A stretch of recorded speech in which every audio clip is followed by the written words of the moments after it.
வணக்கம் அன்பு நண்பர்களே, welcome to our channel VR media Tamil. செய்யூரில் களமிறங்க போகும் வெற்றி வேட்பாளர் யார்? இந்த தலைப்பில் தான் நம்ம காணொலி பார்க்க போகிறோம். காணொலிக்கு போகிறதுக்கு முன்னாடி நம்ம ஏற்கனவே காட்டுமன்னார் கோயில் குறித்த ஒரு காணொலி வெளியிட்டிருந்தோம். காட்டுமன்னார் கோயிலில் யார் வேட்பாளர் அப்படின்றது. அந்த காணொலியும் சரி, இந்த காணொலியும் சரி, அல்லது இதற்கு பிறகு ஒரு சில தொகுதிகளை பற்றிய காணொலிகளும் பதிவிட இருக்கிறோம்.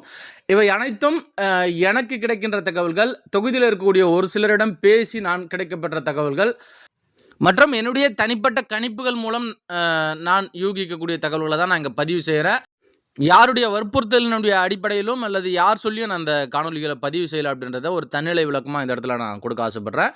செய்யூர் சட்டமன்ற தொகுதி என்பது விடுதலை சிறுத்தைகள் கட்சிக்கு ஒரு மிக முக்கியமான தொகுதியாக பார்க்கப்படுகின்றது. நான் ஏற்கனவே சொன்னேன், ஒருவேளை தமிழகத்தில் ஒரே ஒரு தொகுதியில் தான் நம்ம போட்டிடுறோம் அப்படின்னா அது காட்டுமன்னார் கோயில் சட்டமன்ற தொகுதியாக இருக்கும். இரண்டாவதாக ஒரு தொகுதி நம்ம வாங்குகிறோம் அப்படின்னா அது கண்டிப்பாக செய்யூர் தொகுதியாக தான் இருக்கும். ஏன்னா செய்யூர் தொகுதி அந்த அளவிற்கு விடுதலை சிறுத்தைகள் கட்சி தனிப்பட்ட விதத்திலும் ஒரு வலிமை மிக்க தொகுதியாக தான் பார்க்குறோம். இந்த தொகுதி வந்து 2011 தான் முதல்ல உருவாகுது. 11லேருந்து தொடர்ந்து இந்த தொகுதியில் நம்ம போட்டிக்கிட்டு இருக்கோம். 2011 திமுக கூட்டணியில் இந்த தொகுதியை நம்ம தான் போட்டிடுறோம். அதே மாதிரி 2016 மக்கள் நல கூட்டணியிலும் நம்ம தான் போட்டிடுறோம். 2021 திமுக கூட்டணியிலும் இந்த தொகுதியில் நம்ம தான் போட்டிடுறோம்.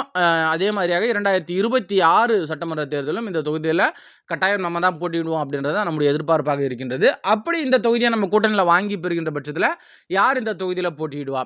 ஏற்கனவே 3 தொகுதியில் தேர்தல்களை பொறுத்த வரைக்கும் 2011 தற்போதைக்கு விடுதலை சிறுத்தைகள் கட்சியினுடைய வழக்கறிஞர் பிரிவினுடைய மாநில முதன்மை செயலாளராக இருக்கக்கூடிய திரு பார்வேந்தன் அவர்கள் போட்டியிட்டு வெற்றி வாய்ப்பு இழக்கின்றார். அடுத்து 2016 சட்டமன்ற தேர்தலில் மக்கள் நல கூட்டணி சார்பில் கட்சியினுடைய துணை பொதுச் செயலாளர் வழக்கறிஞர் எழில்கொரல் அவர்கள் போட்டியிட்டு வெற்றி வாய்ப்பு இழக்கின்றார்.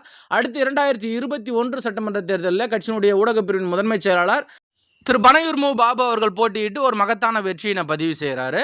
இப்போ இந்த தேர்தலில் யாருக்கு சீட்டு கொடுப்பாங்க அப்படின்னு நம்ம பார்த்தோம் அப்படின்னா, சிட்டிங் எம்எல்ஏவாக இருக்கக்கூடிய திரு பனையூர் மு பாபு அவர்கள் மீண்டும் இந்த தொகுதியை எதிர்பார்க்கிறார். நிறைய பணிகள் கடந்த 5 ஆண்டுகளாக அவர் ஆட்சி இருக்கக்கூடிய பணிகள் தனக்கு கட்டாயம் மீண்டுமாக வெற்றியை பெற்றுக் கொடுக்கும் என்கின்ற நம்பிக்கையில் அவர் இந்த தொகுதியில் எதிர்பார்க்கிறார்.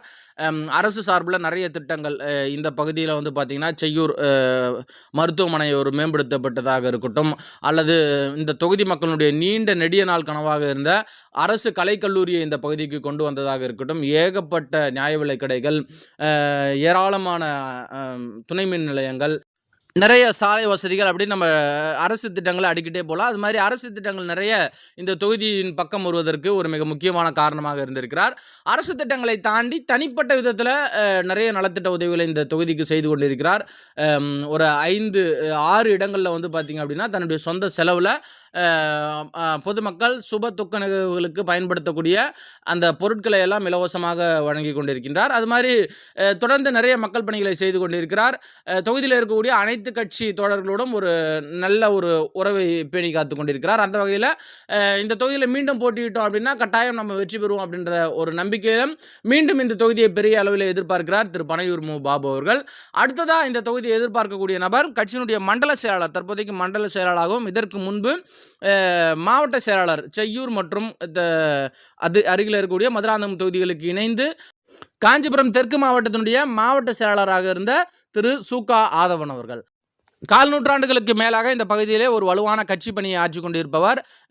ஏறத்தாழ இந்த தொகுதியில் அவர் கால்படாத இடம் இல்லை அப்படின்னு சொல்லக்கூடிய அளவிற்கு ஒரு சிறப்பான கட்சி பணியை ஆற்றியிருக்கக்கூடிய ஒரு நபர். அந்த வகையில் திரு சு.க. ஆதவன் அவர்கள் கடந்த 2021 சட்டமன்ற தேர்தலில் இந்த தொகுதியை பெரிய அளவில் எதிர்பார்த்தார். ஆனால் கடைசி நேரத்தில் வாய்ப்பு இல்லை அப்படின்ற ஒரு சூழல் உருவானது. அதனால் இந்த தேர்தலில் கட்டாயம் நாம் இடம் வாங்கி போட்டியிட வேண்டும் அப்படின்ற ஒரு முனைப்பில் இருக்கிறார். அடுத்ததாக இந்த ரேஸில் இருக்கக்கூடிய நபர் ஏற்கனவே 2016 சட்டமன்ற தேர்தலில் இந்த பகுதியில் இந்த தொகுதியில் போட்டியிட்ட கட்சியினுடைய துணை பொதுச் செயலாளராக இருக்கக்கூடிய வழக்கறிஞர் எழில்கொரல் அவர்கள். அவரும் 2021 சட்டமன்ற தேர்தலில் இந்த தொகுதியில் தான் போட்டியிடுவோம் அப்படின்ட்டு ஒரு மிகப்பெரிய நம்பிக்கையில் இருந்தார். கடைசி நேரத்தில் அவருக்கு சீட்டுகள் கொடுக்கப்படவில்லை. அதனால் இந்த தேர்தலில் இந்த 2026 சட்டமன்ற தேர்தலில் எப்படியாவது சீட்டு வாங்கி இந்த இடத்துல நம்ம வெற்றி பெறணுன்ற முனைப்பில் இருக்கார். நமக்கு தெரிஞ்சு ரேஸில் முதல்ல இருக்கக்கூடிய 3 நபர்கள் இவங்க தான். யாருக்கு அந்த வாய்ப்பு கிடைக்குது அப்படின்றத பொறுத்து இருந்து பார்ப்போம். தொடர்களே யார் பேராவது நான் இங்கே விடுபட்டு இருந்தேன் அப்படின்னா கமெண்ட்டில் சொல்லுங்கள், நானும் தெரிஞ்சுக்கிறேன். அதே மாதிரி அடுத்ததாக எந்த தொகுதியை பற்றி நம்ம பதிவேற்றம் செய்யணும் அப்படின்றதையும் கமெண்ட் செக்ஷனில் சொல்லுங்கள். அதற்கான வேலைகளில் நம்ம கட்டாயம் ஈடுபடுவோம். நன்றி நண்பர்களே, மீண்டும் ஒரு தகவலோடு உங்களை சந்திக்கின்றேன்.